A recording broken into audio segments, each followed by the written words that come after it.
It's November 22nd, 2023. It's This Week in Comics.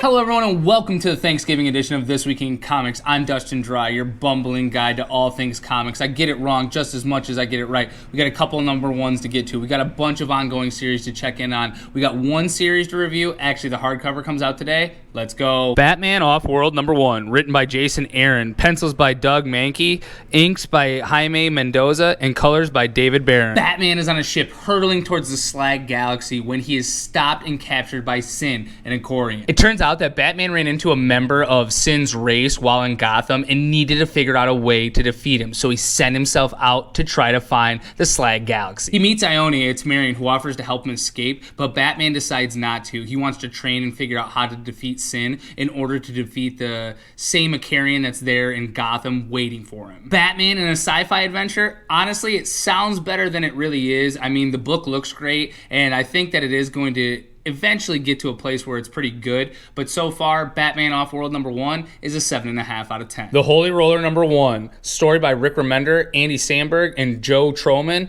art by Roland Boschi, and colors by Moreno Dinicio. In this book, a boy named Levi is ashamed of being from a small town, ashamed of his over-eccentric father, and ashamed that he's good at video games and at bowling. He leaves and joins Greenpeace when his mother dies, but 20 years later, he's called back to his hometown when he finds out that his father is also now dying. There, he runs into some old problems and decides that he's going to solve them himself. When I saw this book was written by Andy Samberg, I thought it could be a super funny, super eccentric superhero book. However, it is kind of dark, and especially in the times that we're in with all the things going on in the news right now, our main character Levi has to deal with quite a bit of anti-Semitism, and it's the basis for which the conflicts arise in this book. So not only is it funny, not only does the book look amazing, but it also has a story to tell. It also has a very poignant point to make. The Holy Roller number 1 is an 8 out of 10. Captain Marvel number 2, writer Alyssa Wong, color artist Brian Valenza, and artist Jan Bazalova. Carol and Una deal with the fallout of their connection with the Negabands just as a Omen-possessed Janice Vell arrives at Empire University to try to get them back from Una. She and Carol switch places, but there's a time limit for the amount of time that Carol's allowed to be in the regular zone and not the negative zone,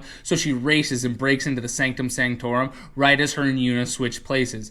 But there, I believe Clea is waiting for Una. I really like Alyssa Wong as a writer. I think she's doing a great job of dropping us into a Captain Marvel story here, included with a new character, Una. I got the wrong cover, but this book was pretty great so far. It's another 8 out of 10 for Captain Marvel number 2. The Sensational She-Hulk number 2, writer Rainbow Rowell, artist Andres Genele, and color artist Dee Cunniffe. With the Wyatt Wingfoot story written by Bobby Wilson, color artist Dee Cunniffe, and artist David Culp. Hulk, not Banner, shows up and wants to know why Jen's been following him. However, it hasn't been Jen following him. It's been April Booth, who's been infected with his blood and his gamma radiation. She claims she's the real Hulk, but that enrages the actual Hulk, and the two end up fighting along with Jen, and she throws Bruce into a building and the building collapses on him. In the backup Wyatt Wingfoot story, Blastar attacks Jen and Wyatt, but honestly, I'm not exactly sure why this story was even included. Overall, this is a weird one for me. I don't know if this is checking more back in on what was happening in the previous series, as I don't really know April Booth all that well, but it seemed to jar away from the story they were telling in issue 1 and made it a little less good for me, if I'm being honest.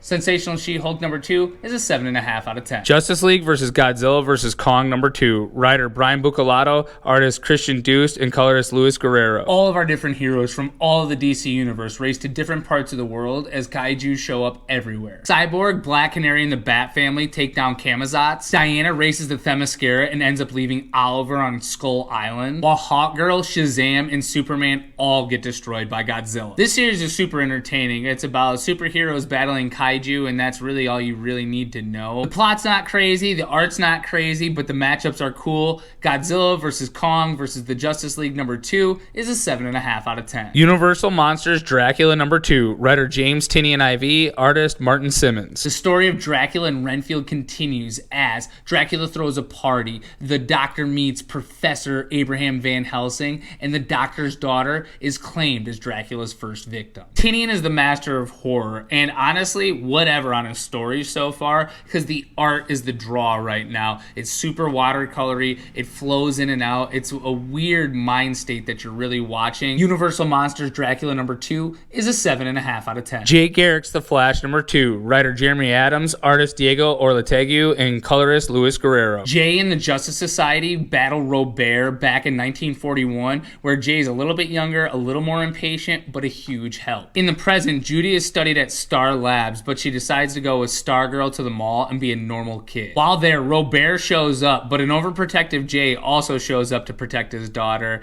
and Robert gives him the warning that he will see you and your daughter soon. Who is he? I love these new Golden Age books. As you can tell, Jay Garrick's The Flash #2 is no different. It's an 8 out of 10. Green Lantern War Journal #3. Writer Philip Kennedy Johnson, artist Montost, and colorist Adriano Lucas. John battles and is infected by Varen with the Radiant Dead. Colin Shepard, a Green Lantern from the future who was sent by John in the future back in time to warn him, is too late. John's already been infected. As well as Kyle Rayner shows up to say, John, we are going to need you. We are going to need your help. Honestly, guys, this is my favorite issue of this series so far, and connecting back to the regular Green Lantern series where this was the backup story to start, a lot of this stuff is now starting to pay off in these pages. Green Lantern War Journal #3 is an 8 out of 10. Avengers Inc. #3. Writer Al Ewing, penciler Leonard Kirk, color artist Alex Sinclair, with ink by Kirk and Bellardino Bravo. Scourge the Executioner is killed in Valhalla, and Janet and Vic Stone are tasked with helping Jane Foster, the new Valkyrie, with solving the murder. They battle their way through different people while in Valhalla, but it is revealed that Odin himself killed Scourge,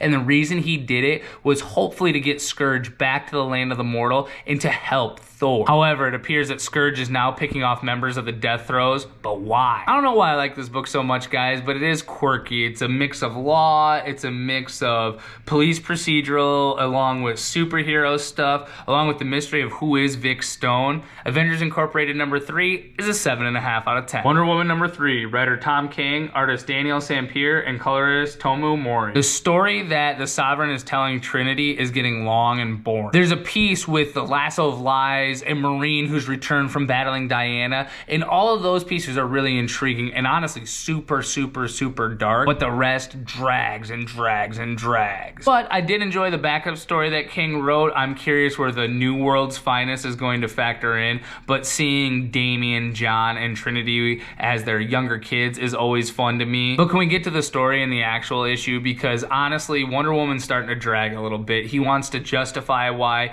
the USA is going against Wonder Woman. He wants to bring all these dark tones and all these things, which is fine. But for me, this has been his weakest ongoing series. It's more reminiscent of Love Everlasting than it is Batman. Wonder Woman #3 is a 7 out of 10. Titans #5, writer Tom Taylor, artist Nicola Scott, and colorist Annette Kwok. The Titans wrap up their adventure in Borneo with the help of the new Swamp Thing, Levi Kame. Meanwhile, on Mars, Linda finally tries to kill Wally, but Nightwing's there to neutralize the threat, and she reveals what's been going on with Garth. Speaking of Garth, the Church of Eternity has finally started its plan. Alrighty guys, this is the weakest issue of Titans so far. It was trying to wrap up some of the early storylines of Wally being killed, of them wanting to help in different ways, while also trying to set up what Beast World's about to be, especially starting at the end of this month or maybe even next month. I think Beast World Evolution came out today, but I'm not going to read that. My point is, the banger that was the #1 with the reveal of Wally's death being solved in such a really easy way was kind of bothersome,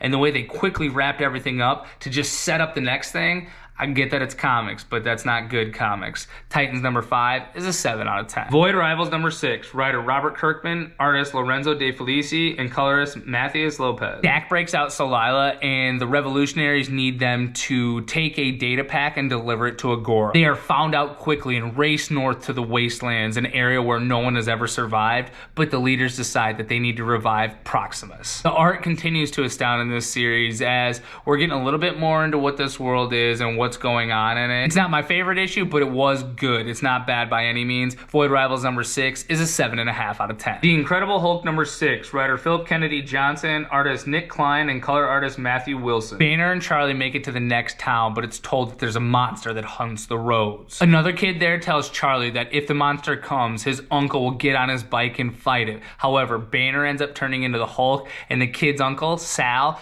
turns up Turns out he's a World War II ghostwriter. This book was a lot of fun this week, guys, as we got to see Banner and Hulk kind of duel back and forth a little bit, and a great panel in which we see Banner inside the Hulk's mind in a reflection. The Incredible Hulk continues its strong run. Number 6 is an 8 out of 10. Justice Society of America number 7, writer Jeff Johns, artist Marco Santucci, and colors by Ivan Placencia. The team tries to recruit Grundy to the team, but Salem ends up incinerating him, and when her and Dr. Fate go to Fate Tower, she reveals that she should have the helmet because she should have been the new Dr. Fate. We also get to see what the Harley Quinn does to people when he captures them a second time, as well as the team recruit Icicle back to the team, something they haven't done in a really long time, as Helena continues to try to build her Justice Society of quasi-villains. Alrighty guys, you guys know this is like my favorite book out there. I hate that it gets delayed all the time, but I love the art, I love this story, I love that it spans different generations with different characters.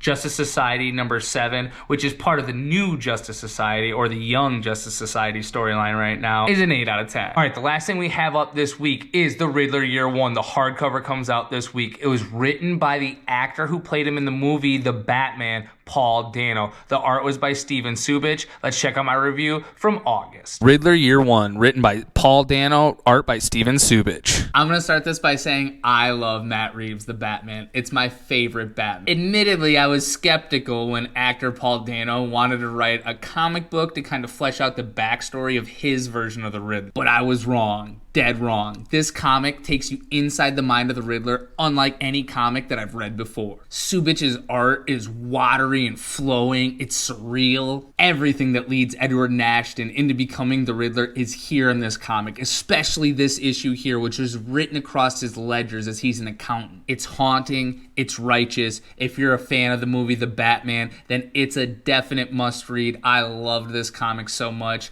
The Riddler, Year 1 by Paul Dano and Steven Subich. 9 out of 10, must read, especially if you like the movies, especially if you want a good villain comic. Alrighty guys, you should definitely check out that series, especially if you like Riddler books or if you like villain books at all, especially if you like the movie The Batman. Now if you don't like the movie The Batman, don't read the book, that's pretty dumb. I obviously did love the book though, so I definitely encourage you checking it out. I thought it was really cool, the art's amazing, the writing's great, check it out. Real quickly, I wanted to touch on this weekend, or this past weekend, was the Bakersfield Comic Con. Now, I don't have a bunch of videos or a bunch of things to show you from there. I would just encourage you to always go to your local con, always support local businesses, and always, get your back issues there, do things like that. Really support the comic book community. They're your people too. But while there, I did bring my 007 blank cover over, and I had artist Fuzzy Joseph draw me a Roger Moore Man with the Golden Gun custom cover for 007 number 1 by Philip Kennedy Johnson. This came out about a year ago now, as I know that For King and Country is about to end. But I love all the weird bonds. I love Roger Moore. I love George Lazenby. I love Timothy Dalton. I love all those guys that did it so few times and did the really weird movies when they did them. Please check out Fuzzy's Instagram. It's at Fuzzy Joseph on Instagram. Honestly, guys, he's a high school art teacher here in Bakersfield, California, who created his own series called The War and Hope that he self-published, and his art is pretty spectacular. He's got a lot of good paintings. He does a lot of custom covers and things like that. I would love to honestly have him draw maybe a comic for me, but check out his Instagram. Check out his Instagram, and on his Instagram there'll be a link, I believe, where you can maybe even get commissioned art on there. I know he sells paintings. I know he did this cover for me, but support local artists, support your local comic shops, and honestly, this is pretty cool. Alrighty guys, that wraps up another great week. Again, check out Fuzzy's work. Check out all the issues I told you to this week. Remember, our channel is at This Week in Entertainment. Please like, comment, subscribe. I love the interaction on Reddit. I love the interaction on the YouTube channel. We should have some funny Columbo videos coming for you soon, as well as some more review stuff. But until then, let's fade to black. Let's hit the music.